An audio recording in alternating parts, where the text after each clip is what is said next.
محمد عرفان کہہ رہے ہیں السلام علیکم مفتی صاحب، کیا انٹرسٹ کی رقم اپنے مستحق زکوٰۃ والد پر خرچ کر سکتے ہیں؟ جی نہیں، والدین کو نہیں دے سکتے۔ والدین کو، والد والدہ ہوں دونوں میں سے کسی کو بھی نہ زکوٰۃ کی رقم دی جا سکتی ہے، نہ ہی انٹرسٹ کی رقم دی جا سکتی ہے۔ ہاں بھائی بہن ہیں تو ان کو، اور وہ مستحق زکوٰۃ ہیں تو ان کو انٹرسٹ کی رقم بھی دی جا سکتی ہے، زکوٰۃ کی رقم بھی دی جا سکتی ہے۔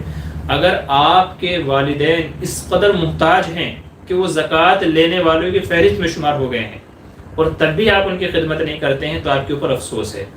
آپ کے والدین آپ کی مدد کے مستحق ہیں، اور بجائے اس کے کہ آپ ان کو حلال مال کھلائیں، اپنی کمائی کا حلال مال کھلائیں، آپ حرام مال کھلا رہے ہیں ان کو، انٹرسٹ کی رقم، حرام رقم آپ ان کو کھلانا چاہ رہے ہیں، تو افسوس ہے آپ کے اوپر بھی اور آپ کی سوچ کے اوپر بھی۔ وہ آپ کی جنت ہے، ہما جنت کا ونارو کا، سرکار دو عالم صلی اللہ علیہ وسلم نے فرمایا آپ کو تو خوش دلی سے اپنے سے زیادہ بڑھ چڑھ کر کے ان کی خدمت کرنی چاہیے تھی، اور آپ حرام رقم کھلانے والا مسئلہ ان کے بارے میں پوچھ رہے ہیں۔ وہ جو انٹرسٹ کی رقم ہے وہ تو غریب، دوسرے غریب غربا بہت سارے ہیں، ان کو دو۔ اللہ نے آپ کو نوازا ہے، اتنا ہے آپ کے پاس میں کہ آپ کے پاس انٹرسٹ کی رقم آ رہی ہے تو بینک میں سے نکالو، ماں باپ کے اوپر خرچہ کرو اس کو، کیوں انٹرسٹ کے چکر میں پڑے ہوئے ہو؟ انشاءاللہ ان کے اوپر خرچہ کریں گے، اللہ مال میں بھی برکت دے گا اور آپ کے لیے جنت کے فیصلے بھی ہموار ہوں گے اور راہیں ہموار ہوں گی۔ تو انٹرسٹ کی رقم ماں باپ کو نہیں دیں گے، نہ زکوٰۃ کی رقم دیں گے۔